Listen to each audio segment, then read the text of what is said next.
몇 년 전 저희 동기 목사님 중 한 분이 병원에 입원을 했습니다. 가을이 되면 교회가 많이 그 체육대회 이런 행사를 하잖아요. 그래서 그 목사님이 이제 축구를 했다고 합니다. 교회 행사로 축구를 했어요.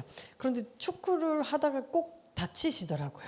목사님들 많이 다치시더라고요. 왜냐면 이제 청년들이랑 해야 되는데 청년들은 쌩쌩하듯이 목사님 이제 있잖아요. 그러니까 많이 다치시더라고요. 그런데 저희 동갑인 마목사님이랑 동갑인 그 목사님이셨는데 축구를 하다가 다리가 다쳤어요. 그래서 입원을 했습니다. 근데 입원한 김에 이제 여러 군데를 이제 검사를 통째로 한 거죠. 근데 다리도 크게 다쳤지만 알고 보니까 몸에 더 큰 아픔이 있었더라고요. 그게 무엇이었냐면 이제 갑상선 암이 발견되었습니다. 그래서 치료를 받게 되었는데 그래도 불행 중 다행인 것은 굉장히 초기에 발견이 돼서 치료를 잘 하고 지금은 열심히 다 사역을 하고 계신다고 합니다. 근데 우리는 주변에서 축구를 하다가 다리를 다치면 우리는 뭐라고 말합니까? 아니, 괜히 축구를 해서 다리를 다쳤다. 축구를 하지 말았어야 되는데 그렇게 얘기하죠. 축구를 안 했으면 이런 일이 없었을 텐데 이렇게 얘기합니다. 근데 저희 동기 목사님 같은 경우는 축구를 해서 다리를 다쳐서 오히려 암의 초기에 진단받아 치료가 잘 되었기 때문에 지나고 보니 어쩌면 참 감사한 일이었다라고 고백하는 일도 있습니다. 같은 흐름으로 우리는 오늘 하나님의 일을 하다가 문제에 부딪혔을 때 괜히 시작했어. 시작하지 않았으면 이런 문제도 없었을 텐데 라고 말할 경우가 있을 겁니다. 괜히 건축했어. 건축하지 않았으면 이런 문제가 일어나지 않았을 텐데. 이런 내용이 오늘의 본문에 나옵니다. 유다 백성들이 성벽 재건을 할 때 일어난 일인데요. 지금 우리는 느헤미야를 살펴보고 있거든요. 그래서 느헤미야가 성벽 재건을 계속하고 있는데 이 성벽 재건에는 참 많고 다양한 사람들이 동원됐어요. 뭐 귀족도 오고 남자도 오고 여자도 오고 성 안에 사는 사람도 오고 성 밖에 사는 사람도 오고 해서 막 다 같이 성벽을 재건했습니다. 그런데 참 다양하고 많은 사람들이었지만 대부분은 좀 많은 비중을 차지하는 사람들은 한 가정의 가장으로 있는 남자들이었습니다. 그 남자들이 농경 시대였기 때문에 밭에 나가서 일을 해야 되는데 지금 건축 현장에 나가서 건축을 하고 있는 재건을 하고 있는 거예요. 그런데 엎친 데 덮친 격으로 이때는 흉년이었습니다. 그러다 보니까 가정을 담당해야 됐던 여자분들이 이제 원망이 튀어나오기 시작합니다. 1절에서 5절까지인데요. 우리 함께 읽기를 원합니다. 읽겠습니다. 그때 백성들이 그들의 아내와 함께 크게 부르짖어 그들의 형제인 유다 사람들을 원망하는데 어떤 사람은 말하기를 우리와 우리 자녀가 많으니 양식을 얻어 먹고 살아야 하겠다 하고 어떤 사람은 말하기를 우리가 밭과 포도원과 집이라도 저장 잡히고 이 흉년에 곡식을 얻자 하고 어떤 사람은 말하기를 우리는 밭과 포도원으로 돈을 빚내서 왕에게 세금을 바쳤도다. 우리 육체도 우리 형제의 육체와 같고 우리 자녀도 그들의 자녀와 같거늘 이제 우리 자녀를 종으로 파는도다. 우리 딸 중에 벌써 종이 된 자가 있고 우리의 밭과 포도원이 이미 남은 것이 되었으나 우리에게는 아무런 힘이 없도다 하더라. 아멘. 지금 남자들은 다 건축 현장에 가 있고 농경 사회에서 이제 흉년이 찾아오는 이런 상황, 먹고 살기 위해서 그래서 이들이 선택한 것이 무엇입니까? 포도원을 저당 잡고 부자의 곳간에 가서 이제 양식을 빌려오는 일을 했습니다. 근데 우리 읽어보니까 포도원만 저당 잡힌 게 아니에요. 뭐까지 이렇게 됐을까요? 자녀들까지 종으로 파는 일이 있었습니다. 근데 심지어 이들이 어땠냐면 지금 부자들의 곳간에 와서 곡식을 사갈 수밖에 없는 상황이에요. 그러면 이제 부자들은 사실 이때는 힘이 있으니까 조금 이제 나눠줬으면 좋았을 텐데 이자를 많이 받았습니다. 이유를 많이 받았습니다. 심지어 이 당시에 또 페르시아에 식민지로 있었습니다. 그러면 식민지 사람들은 뭘 해야 될까요? 세금을 내야 됩니다. 세금을 내야 되는데 그 당시 강대국들은 어떤 방식으로 세금을 받았냐면 우리나라 사람이 세금을 낸다고 해서 대한민국 화폐를 내는 것이 아니라 내가 미국의 식민지면 미국 달러로 환전해서 내야 되는 거예요. 근데 그 당시에 세금을 내야 되는 딱 그 시기에 환율을 조정해 버리면 가난한 사람들은 정말 힘들어지는 거죠. 근데 그 당시에 강대국들은 이러한 방식으로 그 식민지들을 이제 약탈했다라고 합니다. 식민지의 토지와 곡식을 많이 수탈했다고 합니다. 그렇기에 유다 사람들은 흉년이기도 하고 남편이 밭이 아닌 건축 현장에 나가 있고 가진 소유를 다 팔아서 빚내서 그것으로도 안 돼서 자녀를 종으로 삼아서 이자도 내고 세금도 내고 하는 상황이었습니다. 이런 상황에서 어쩌면 어떤 사람들은 뭐라고 말했을까요? 아니, 괜히 성벽 건축했어. 성벽 건축 안 하고 농사 지었으면 이렇게까지는 되지 않았을 텐데 라고 말할 수 있을 겁니다. 하지만 잘 생각해 보면 이 문제가 성벽 건축 때문에 일어난 일이 아니라는 것을 알 수 있습니다. 성벽 건축 과정에서 일어난 일이 아니라 성벽 건축 과정에서 드러난 일입니다. 역사학자들에 의하면 당시 굉장히 심각한 흉년이 오래 지속되고 있었다고 합니다. 즉 성벽 건축을 해서 흉년이 시작된 게 아니라 그냥 흉년의 기간 중에 성벽 건축이라는 것이 이루어진 것입니다. 동시에 성벽 건축을 해서 세금이 많아진 게 아니라 그냥 원래 세금이 많았다라는 것이죠. 그렇기에 성벽 건축 때문에 이 어려움이 찾아온 것이 아니고 성벽 건축할 때에 그저 이 문제가 드러난 것입니다. 하나님의 일을 하고 있는데 어려운 문제가 닥칠 때가 있습니다. 우리는 그 문제가 발생했을 때 그때 어떤 생각을 할까요? 이거는 하나님의 일을 해서 내가 괜히 섬겨가지고 이런 일이 일어났다 생각할 수 있을 텐데 사실 그때 일어난 문제가 아닙니다. 그냥 내 수면 밑에 가라앉아 있던 것이 수면 위로 지금 떠올랐을 뿐이다라는 거죠. 사실 이렇게 문제를 드러내시는 것은 성벽 건축을 위해 반드시 필요합니다. 왜냐하면요, 이 문제를 드러내지 않고 성벽이 완공된다면 사실 수박 겉핥기식 공사밖에 되지가 않습니다. 예루살렘 성벽이 멀쩡하게 재건됐는데 그 안에 살고 있는 하나님의 백성들이 망가졌다면 이것은 하나님 나라 재건이라고 볼 수 없는 것입니다. 그렇게 하나님은 물리적인 성벽을 재건하시면서 동시에 이스라엘 백성들의 공동체를 재건하고 이스라엘 백성 한 사람 한 사람을 다시 일으켜 세우셨기를 원하셨기에 이 성벽 재건 과정 가운데 반드시 이 문제를 드러내서 수면 위로 올려서 바로 잡아야 하셨습니다. 1907년에 평양에서 우리는 평양 대부흥 운동이 있었다라고 하잖아요. 근데 그 엄청난 부흥으로 인해서 한국이 완전 이제 뒤집혀진 역사가 일어났는데 그 대부흥이 있기 전에 무엇이 있었는지 다 잘 아실 텐데요. 회개 운동이 있었습니다. 길선주 장로님이 먼저 자신이 잘못한 거를 이제 공개적으로 고백을 하고 내가 고백을 하니까 뭐 여기서 써서 저기서도 이거 잘못해서 이제 회개를 막 일어난 거예요. 교회 안에 있었던 그런 갈등들, 또 불신앙 이런 것들이 다 회개하고 이루어졌습니다. 근데 신앙이 없는 사람들을 보면은 뭐라고 생각할까요? 그 장면을 보고 이제 교회 큰일 났다. 저렇게 죄가 다 드러나서 이제 어떡하냐. 교회 이제 망했다. 라고 생각했겠죠. 그런데 완전히 반대였습니다. 그 회개 사건, 그 문제가 드러남으로 인해서 완전히 교회가 새로워지고 완전히 부흥을 길을 이제 열렸다라는 것이죠. 이처럼 하나님께서 드러내시는 문제는 무너짐의 조짐이 아니라 하나님이 주시는 회복과 새 시작의 전조입니다. 그렇게 우리가 하나님의 일을 하다가 어려움을 맞닥뜨리고 문제가 드러날 때 그것이 실패의 징조가 아니라 하나님께서 일으키시고 있다라는 그 사인으로 받아들일 수가 있습니다. 그러니 문제가 드러날 때 우리는 두려워서 회피하는 것이 아니라 수면 아래에 있는 것이 막 드러날 때 이걸 회피하면 다시 가라앉긴 하겠죠. 하지만 이건 그냥 내 거로 계속 남아있다라는 거예요. 이 문제는 계속 우리랑 함께 가는 겁니다. 그렇기 때문에 하나님 드러내실 때 그때 과감하게 이것을 하나님 드러내시구나를 받아들일 수 있어야 됩니다. 회피가 아니라 그냥 그곳에서 거룩을 다시 찾아 나서야 된다라는 것입니다. 언젠가 그것이 수면 위로 떠올라서 하나님 안에서 해결돼야만 우리가 온전해질 수 있기 때문에 하나님이 드러내 주실 때 회복의 길을 떠벅떠벅 걸어가는 우리 모두가 되기를 축복합니다. 그런데 유다 백성의 문제를 파고 들어가면 그 문제의 본질은 뭘까요? 지금 나타나는 현상은 뭐 고리대금이고 종을 삼고 이런 모양인데 겉모양은 그렇지만 그 뿌리는 무엇일까요? 그 뿌리는 하나님의 백성이 하나님 백성답게 살지 못했다라는 것입니다. 성경 곳곳에서는 하나님께서 약자를 보호하시는, 약자를 사랑하시는 구절들이 굉장히 많습니다. 그중에 지금 이 가난의 문제에 대해서도 하나님께서는 가난한 자들을 보호하기 위한 여러 가지 명령을 내리셨습니다. 그런데 그 명령을 어겼기 때문에 지금 이 어려움이 찾아온 겁니다. 어떤 명령을 내렸는지 말씀으로 한번 보기를 원하는데요. 먼저 출애굽기 한번 읽기를 원합니다. 읽겠습니다. 네가 만일 너와 함께 한 내 백성 중에서 가난한 자에게 돈을 꾸어주면 너는 그에게 채권자 같이 하지 말며 이자를 받지 말며. 한 절 더 읽겠습니다. 신명기 말씀 읽겠습니다. 네가 형제에게 꾸어주거든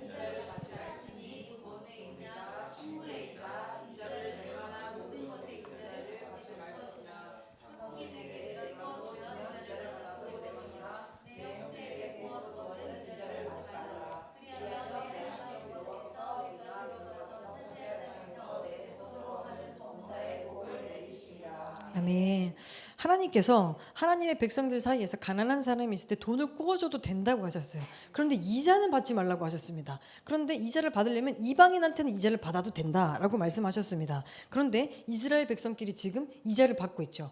이자를 많이 받고 있습니다. 하나님의 백성이 하나님의 백성 닿지 못하니까 그 가난이 문제가 되는 것입니다. 또 한 절 보기를 원하는데 레위기 말씀 읽겠습니다. 너와 함께 있는 네 형제가 가난하게 되어 네게 몸이 팔리거든 너는 그를 종으로 부리지 말고 품꾼이나 동거인과 같이 함께 있게 하여 희년까지 너를 섬기게 하라. 아멘.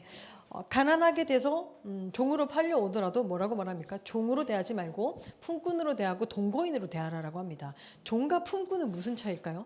다 내 집에서 내 집안 일을 하지만 품꾼은 그 마땅한 그 대가를 지불받습니다. 하지만 종은 받지 않습니다. 그러니까 걔가 가난해서 나의 종이 됐어도 나는 그에게 페이를 지불하면서 이렇게 대우해라. 동거인 같이 살아라. 그리고 아무리 빚이 많아도 희년이 되었을 때는 그에게 다시 자유를 줘라라고 하셨습니다. 하나님께서 이런 법들을 두신 것은 가난한 하나님의 백성을 보호하기 위해 두셨습니다. 그런데 부유했던 백성들이 이스라엘 형제들을 대상으로 높은 이자를 받고 그들의 자녀를 종으로 삼았습니다. 그런데 하나님의 백성이 하나님 법대로 살지 않고 왜 이렇게 이자를 받고 종을 삼고 왜 그렇게 했을까요? 저희 아이가 4살인데요. 근데 아이들을 보면 아이들을 키우다 보면 다 알게 되실 텐데 아이들은 갑자기 우리 집에서 없던 말투를 어디서 갑자기 배워서 해옵니다. 우리 집에서 볼 수 없었던 행동을 갑자기 어디서 해옵니다. 보통 어떨 때일까요? 보통은 어린이집에 가서 이제 그런 행동을 하는 애들을 보고 왔거나 주변에 누가 뭐 한 걸 봤기 때문이겠죠. 근데 한국에서는 4살에 대한 이미지가 어떠냐면 굉장히 말을 안 듣는다입니다. 사람들 사이에서는 굉장히 말을 안 듣잖아요. 그러면은 너 4살이지? 이렇게 묻는데요. 그 정도로 4살이 이제 지금은 심각한 수준입니다. 그런데요. 저희 아들이 4살일 때 저희는 긴장을 했습니다. 그 4살이 왔구나. 이제 어떡하냐. 그중에 가장 긴장을 했던 행동 중에 하나는 뭐냐면 마트나 길거리나 놀이터 뒤집어 누워서 땡깡 쓰는 걸 굉장히 긴장해서 그러면 어떡하지? 그러면 애를 거기서 혼내야 되나? 뭐 어떻게 해야 되지? 막 고민을 많이 했었어요. 그런데 아직까지는 한 번도 바닥에 누워서 땡깡을 쓴 적이 없습니다. 왜일까요? 만 나이가 안 돼서 재미있는 대답입니다. 어쩌면 이제 마음이의 할머니와 할아버지는 우리 마음이가 순해서 착해서라고 말할지도 모릅니다. 하지만 부모인 저희는 그렇게 생각하진 않습니다. 그렇지 않고 마음이가 왜 길바닥에 드러눕지 않을까를 봤을 때 마음이는 아마 길바닥에 드러눕는 친구를 아직 한 번도 보지 못했습니다. 마음이는 아직 어린이집을 안 가거든요. 그래서 길바닥에 드러누워서 땡깡을 쓰는 친구를 한 번도 본 적이 없습니다. 그러니까 마음이의 그 삶의 옵션에 바닥에 눕는다 아직 없는 거예요. 누울 수 있다는 것 자체를 모르는 거예요. 네, 지금 알면 안 되는데 한 번도 본 적이 없기 때문이죠. 같은 맥락에서 이스라엘 백성들이 지금 고리대금을 하고 같은 민족을 종으로 삼는 것은 그런 모습을 봤다라는 겁니다. 주변에 누군가가 그렇게 하고 있었기 때문입니다. 그 당시 강대국이었던 아수르, 바벨론, 페르시아 이렇게 막 이어지면서 강대국이 되었는데 그들은 이자는 당연히 받았고 이율이 굉장히 높았습니다. 돈에 대한 이자는 이율이 20에서 25%나 되었다고 합니다. 근데 곡식은 더 심해요. 33%나 되었다고 합니다. 그러니까 당시 사람들은 그렇게 살았던 거죠. 이스라엘 백성 빼고 다 그렇게 살았던 거예요. 그러다 보니까 이스라엘도 사실 그 흐름대로 살면은 이자를 받고 살면은 사실 좀 더 편한 거예요. 조금 더 쉽게 내 주머니가 불려지는 거예요. 그러니 옳고 그름 하나님 말씀 딱 기준으로 옳고 그름을 따지는 것이 아니라 그냥 다들 하는 편하고 넓은 길을 선택한 것입니다.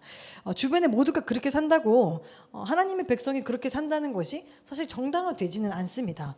모두 그렇게 살 때 그렇게 살지 않고 있는 하나님 백성이 분명히 있습니다. 오늘 본문에서 느헤미야도 그렇게 살지 않았습니다.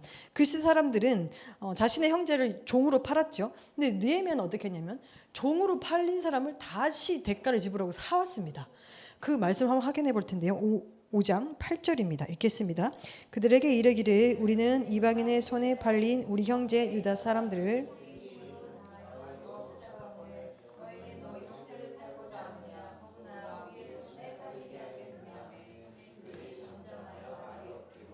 아멘. 느헤미야는 팔린 유다 사람들을 자기 개인의 그 사비를 들여서 대가를 지불해서 다시 유다 백성으로 데리고 왔습니다. 그 시대 힘 있는 자들은 고리 대금을 하고 그들의 자녀를 종으로 저당 잡았습니다. 자신의 힘을 자신의 이익을 위해서 자신의 주머니를 불리기 위해서 자기가 좀 더 편하기 위해서 안락한 삶을 위해서 사용했지만 느헤미야는 달랐습니다. 느헤미야는 그 그의 힘을 약한 자들을 위해서, 억울한 자들을 위해서 사용하고 있었습니다. 자신의 유익과 전혀 상관없는 일을 위해서 자신의 헌신해서 희생해서 그들을 사왔다는 것이죠. 힘을 사용하는 방식이 전혀 다릅니다. 하나님의 백성으로서 힘을 바르게 사용하는 모습이 바로 느헤미야의 모습인 것입니다. 시대가 아무리 부패하고 힘 있는 자들이 다 그렇게 살아도 99%가 타락해도 타락하지 않는 하나님의 사람 1%는 남아있다는 겁니다. 사실 그것은 1%는 아닐 거예요. 훨씬 많을 겁니다. 그 남아있는 소수지만 그 좁은 길을 가는 자들이 분명히 남아있습니다. 그런데 하나님께서는 지금 예루살렘 성벽을 재건하는 가운데 이 몇 프로 되지 않는 이것을 보고 이 지금 99%가 다 틀려서 세상 사람들과 똑같이 하고 있는 그런 이자받는 그런 모습을 바로 세워나가셔야 했습니다. 이런 내부의 부패 상태를 그대로 방치한 채 물리적 성벽만 재건한다면 이것은 제대로 된 재건이 될 수 없습니다. 이 상태에서 물리적 성벽만 재건된다면 이스라엘은 다른 나라들과 똑같은 그냥 한 나라가 될 뿐입니다. 그렇게 하나님께서는 성벽 재건 도중에 분명히 문제를 반드시 드러나게 하심으로써 물리적 성벽뿐 아니라 영적 성벽도 세워나가셔야 했습니다. 즉 우리가 하나님의 일을 할 때 찾아오는 문제, 우리에게 영적 전쟁으로 다가오는 문제는 하나님의 일을 하는 것, 성벽 재건을 하는 것과 별개가 아니라는 겁니다. 그 영적 재건도 한 세트라는 거죠. 영적 전쟁도 영적 재건이기 때문에 물리적 재건이랑 한 세트라는 겁니다. 패키지라는 것입니다. 나를 통해서 하나님의 일이 이 땅에 이루어지면서 동시에 나 또한 하나님의 백성으로 바로 세워져야 하기 때문에 묵혀두었던 나의 옛자, 옛 습선, 옛 사청 같은 것들을 이제 수면 위로 떠올라서 바르게 하고 계시는 것입니다. 그렇게 우리는 하나님의 일을 하다가 찾아오는 문제를 바라보는 시선을 바르게 정립해야 됩니다. 내가 섬김의 자리에 가지 않았으면 이런 일이 일어나지 않았을 텐데, 내가 헌금을 하지 않았으면 이렇게까지 힘들지 않았을 텐데, 건축을 하지 않았으면, 직분을 받지 않았으면, 주일 성수를 하지 않았으면, 이런 시선들은 사실 옳지 않습니다. 문제가 찾아오면 드러난 문제만 보지 말고 그 속의 이면의 것들을 바라볼 수 있어야 됩니다. 거룩한 하나님의 백성인 나의 영혼에 가라앉아 있었던 그런 이물질들을 하나님께서 떠올리고 계신 것은 아닐까? 하나님이 이 문제를 통해 드러내시고자 하는 것은 무엇일까? 이 문제를 통해 하나님께서 나를 어떻게 빚어가기를 원하실까? 이러한 시선으로 문제를 바라볼 수 있는 우리 모두가 되기를 소원합니다. 이런 시선으로 문제의 본질을 바로 파악하면 사실 바른 해답을 찾을 수가 있습니다. 이들이 겉으로 드러난 문제는 고리 대금과 형제를 종으로 삼는 문제였지만 사실 그 뿌리는, 그 본질은 하나님의 자녀가 하나님의 자녀답게 살지 못했던 것, 하나님의 자녀가 하나님의 말씀대로 살지 못한 것이 문제의 본질입니다. 이 본질의 뿌리 위에 여러 가지 형태로 각자 다른 모양으로, 시대마다 다른 모양으로 나타나는 것입니다. 그렇다면 문제 해결 방법은 무엇일까요? 문제의 본질이 그거라면 문제의 해답은 그냥 그 본질을 바로 잡으면 되는 것입니다. 말씀으로 돌아가는 것, 하나님의 형상을 닮은 하나님의 자녀의 모습을 회복하는 것입니다. 회복을 위해서 가장 먼저 해야 되는 것은 무엇이냐면 잘못됐다라는 인식을 하는 것입니다. 다 그렇게 사니까 나도 그렇게 사는 거지, 문제 없어, 이것이 아니라 내가 그러면 안 됐었는데 라는 그 인식이 먼저 필요합니다. 느헤미야는 이 문제를 보고 어떻게 반응하는지 한번 보기를 원하는데요, 한번 읽기를 원합니다. 읽겠습니다. 내가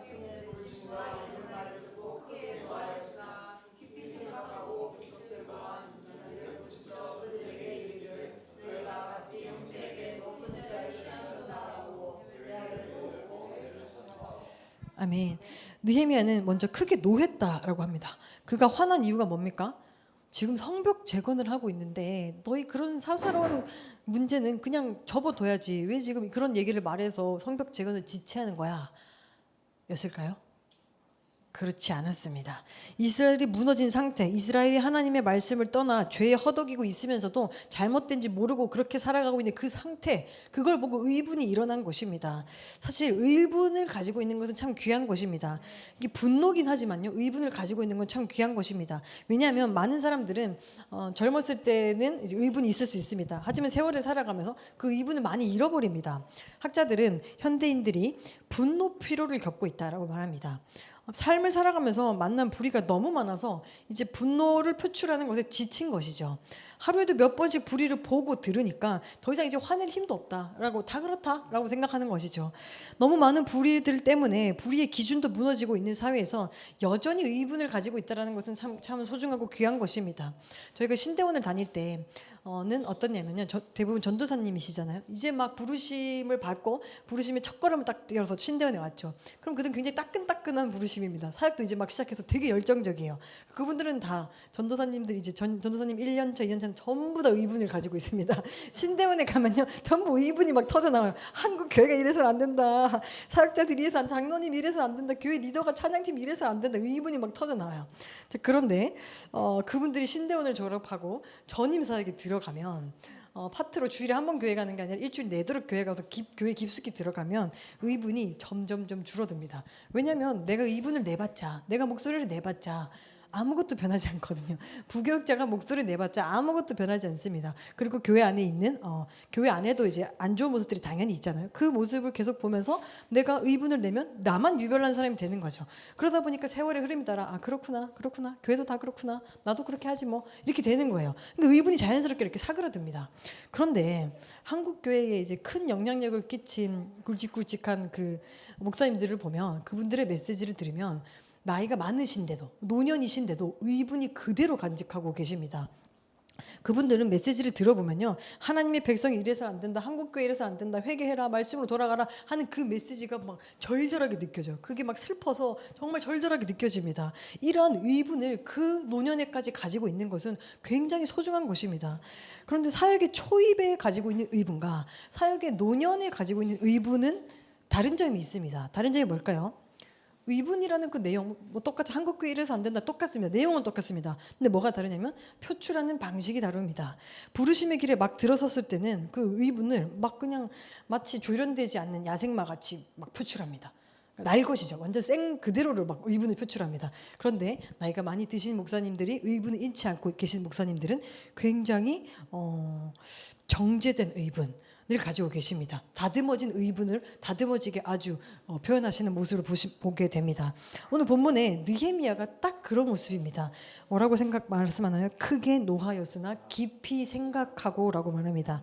다른 번역본에 보면 깊이 생각하고 또는 신중하게 살핀 다음에 곰곰이 생각하고 숙고하고 나 자신과 자문을 받은 다음에 뭐 이렇게 여러 가지 번역들을 합니다. 그러니까 이것은 단순히 그냥 깊이 생각했다가 사고했다라는 말이 아니라 자신의 마음을 다스리며 깊이 숙고했다. 내 내적으로 나와 내가 회의를 거쳤다라는 뜻입니다. 느헤미야는 분노가 일어났지만 그 화를 감정적으로나 충동적으로 표출하지 않고 먼저 자신의 마음을 말씀 앞에 세우고 말씀을 통해 통제하고 말씀으로 자기 마음을 다스리는 것을 먼저 했다라는 것입니다. 그의 분노는 말씀 앞에 깊이 생각함으로 인해서 날 것 그대로의 분노가 아니라 정제된 분노로 변했습니다. 그리고 그 정제된 분노는 더 이상 여기에 머물러서는 안 되겠죠. 이제 드러나야 됩니다. 드러나는데 어떻게 드러났냐면요 5절에서 10절까지인데 읽지는 않고 그냥 보시면 일단 꾸짖었습니다. 그들에게 꾸짖었는데 꾸짖음의 내용 중에 제가 초록색한 부분은 너희의 소행이 좋지 못하도다 라고 말합니다. 그리고 이제 그만 그쳐라 이렇게 말하거든요. 그런데 이것은 굉장히 과감한 꾸짖음입니다. 예를 들어서 제가 이제 우리 메시지 주체 성도님들이랑 한참 이제 목회를 하다가 갑자기 집사님을 딱 불러요. 집사님 그렇게 하시면 안 됩니다. 집사님 소행이 좋지 못하십니다. 자, 그러면 어떨까요? 근데 제가 나름 부드럽게 얘기한 건데 사실은 이 느헤미야는 지금 그렇지 않을 거예요. 너희의 소행이 좋지 못하도다 뭐 화를 냈을 거 아니에요. 그러면 어떻게 되세요? 굉장히 이제 꾸짖는 거죠. 근데 굉장히 용기가 필요했습니다. 왜냐하면 지금 현장이 무슨 현장이냐면 성벽 재건 중인 현장입니다. 거기서 귀족들이 지도자들을 막 꾸짖어. 너희 소행이 잘못했어 막 꾸짖어요. 근데 그 사람들이 마음이 상해요. 그래서 너희들 성벽 건축 안 할 거야 라고 해버리면 곤란한 거예요. 그러니까 이게 굉장히 용기가 필요하고 과감함이 필요했던 것입니다. 잘못을 꾸짖는 것은 말에 그치지 않고 이제 행동에까지 자세하게 이어지거든요. 이어지는 말씀을 보면 11절인데요. 한번 같이 읽기를 원합니다. 읽겠습니다. 그들의 밭과 포도원과 올리브 농장과 집들을 오늘 당장 그들에게 돌려주고 당신들이 그들에게 추징한 폭리 곧 돈과 곡식과 새 포도주와 기름의 100분의 1도 돌려주시오. 아멘. 근데 이제 곰곰이 생각한 만큼 성경적 하나님의 말씀에 입각해서 구체적인 행동을 요청합니다. 뿐만 아니라 더 이상 미루지 말고 오늘 당장 잘못된 행동을 단칼에 청산해라 라고 말합니다. 너희 안에 있는 그 죄악을 단 하루도 더 방치하지 말고 오늘 당장 회개하라 라고 말합니다. 분노는 내야 할 타이밍을 받지만 죄를 회개하는 타이밍은 지금 당장, 오늘 당장이라고 말하고 있습니다. 내 안에 있는 죄를 청산하는 것은 하루 이틀 미룬다고 해서 더 청산이 쉬워지는 것이 아닙니다. 지금 당장 조치를 취해야 됩니다. 우리 안에 암덩어리가 있다고 해서 그것을 방치한다고 해서 나중에 그 치료가 더 쉬워지나요? 오히려 치료가 더 어려워지지요. 신앙에 적용하자면 내가 주일 성수 못하는 것 하루 이틀 미루면 주일 성수가 더 쉬워질까요? 그렇지 않죠. 더 어려워지죠. 내 안에 게으름이 있는데 그거 나중에 하루 이틀 뒤에 나중에 조금 더 이따가 청산하겠다 하면 더 쉬워질까요? 오히려 게으름과 나는 더 한 몸이 돼서 더 청산하기 어려워집니다. 내 안에 하나님의 말씀과 어긋난 것이 있다면 상황과 형편을 보고 타이밍을 보는 것이 아니라 용기를 가지고 과감하게 어떤 느헤미야처럼 어떤 상황이 펼쳐질지 모르겠지만 나에게 불리한 상황이 펼쳐질 수 있을지라도 내 안에 그게 죄가 맞다면 오늘 당장 청산할 수 있기를 축복합니다. 이렇게 느헤미야는 귀족들의 눈치를 보지 않고 단호하게 과감하게 하나님 말씀대로 요청했는데 그렇다면 그 결과는 어떻게 됐을까요? 귀족들이 정말 나 이제 마음 상해서 느헤미야를 따라주지 못하게 해서 성벽제건 안 하겠어 라고 했을까요? 그럴 수도 있을 것 같은데 어땠는지 말씀으로 한번 확인하기를 원합니다. 12에서 13절 읽기를 원합니다. 읽겠습니다. 그들이 말하기를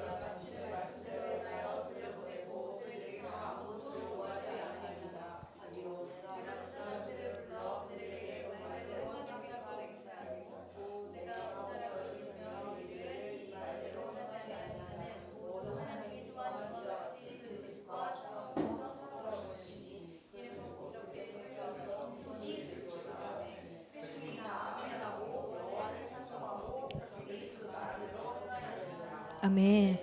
기독들과 지도자들이 불편한 마음을 가지기는커녕 다 아멘하고 여호와를 찬송하고 말한 대로 다 행했다라고 말합니다.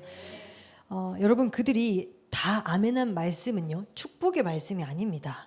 옷자락을 탁 털면서 이 말대로 행하지 않으면 하나님께서 너희를 이렇게 다 털어버려서 빈손을 만들 거야 라는 이 말이에요. 경고의 메시지, 저주의 메시지에 다 아멘하고 있는 것입니다.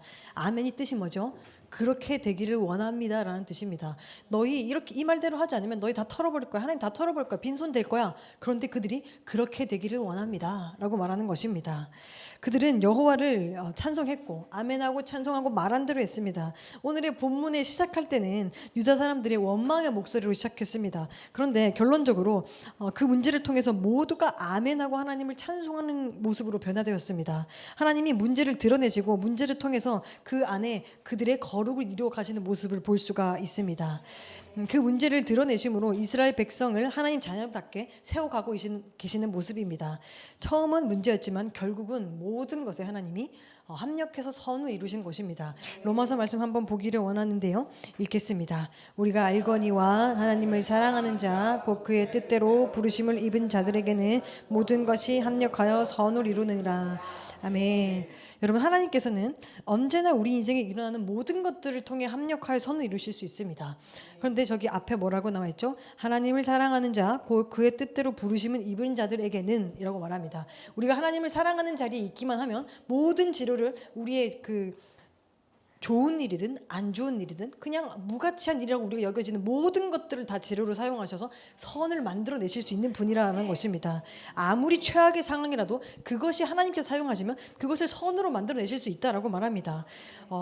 제가 영상을 하나 같이 보기를 원하는데요. 영상의 제목이 주님께서 최악의 상황을 허락하신 이유라는 영상입니다. 볼게요. 아실 분들 아실 것 같아요. Let's run away, Forrest. Run, Forrest! Run away! 높은 산에서도 확신될 때도 의심될 때도 모두가 날 둘러싸 지쳤을 때도 찬양의 능력으로 승리하리라. 고급 있는 날 나는 주를 찬양해. Praise the Lord, oh my soul. Praise the Lord, oh my soul. 주를 느낄 때도 그렇지 않아도 저 친구는 좀 다리가 아픈데 친구들한테 막 돌도 맞고 얼마나 최악의 상황입니까? 근데 만약에 우리가 저런 상황이라면 우리가 하나님의 일을 하다가 막 다리도 부러졌어요. 근데 막 주변 사람들 막 돌을 던져요. 진짜 최악이죠. 근데 하나님께서는 그 돌 맞는 나를 통해서 나를 뛰게 만드시고 발을 낫게 하시기 위해 그렇게 하셨다라는 겁니다. 그래서 우리가 알거니와 하나님을 사랑하는 자, 곧 그의 뜻대로 부르심을 입은 자들에게 모든 것이 합력해서 선을 이룬다 말씀합니다. 우리가 어려운 일을 당할 때, 우리가 하나님의 일을 하는데도 여전히 어려움을 당할 때 반드시 하나님께서 합력해서 선을 이루실 것을 기억했으면 좋겠습니다. 나를 다시 한번 정결하게 하고 거룩하게 해서 우리를 새롭게 하실 일들이 있는 것입니다. 그렇게 세상을 보지 말고 하나님을 바라보면서 다시 옳은 기준을 정립하고 그 정제된 의분을 품어가며 오늘 당장 내 안에 이물질들을 제거하기를 결단합시다. 그리고 합력해서 선을 이루시는 하나님을 바라보고 하늘의 것을 구하며 그분의 뜻을 이루어 나가는 우리 모두가 되기를 주님의 이름으로 축원합니다.